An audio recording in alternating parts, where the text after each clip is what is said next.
What's up everyone? Today is day number 1 of making whatever Clone Trooper helmet my followers asked me to make. After a recent post, the fan favorite was clearly Phase 2 ARC Trooper 5s. So to start off, I get the files from Galactic Armory and slice them on my computer so that my printer can print them. And unfortunately, after a few days, the print did fail. But not to worry, I did have more filament, and after a few more days, I was able to print the full helmet.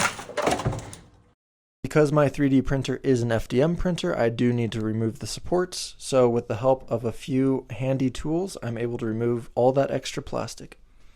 After removing the supports, the next step is to sand, which I use my palm sander for. I use 120 grit sandpaper so I can knock down those layer lines.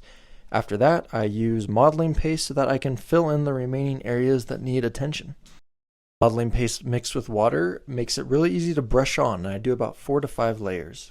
After that's dry, I then spray the entire helmet with a thick coat of spray filler primer. After the primer is dry, I then repeat the steps of sanding and filling until the helmet is smooth to my liking. I work my way up from 120 grit sandpaper all the way up to 220.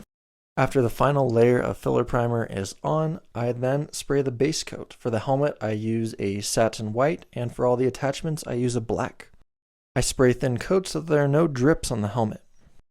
Next comes the most difficult part, where I need to mask the design. So with using my favorite tape, frog tape, I mask out the lines and use regular painter's tape to cover up the rest. The next part is very important, as I spray white on first to create a seal to get those crisp lines, and then I spray on the color after. I then use a ball of tape to pull up some of the tape to make a chipped weathered effect on the helmet. After that, I pull off the rest of the tape and masking so that the helmet can dry. The rest of the process then involves just acrylic paints.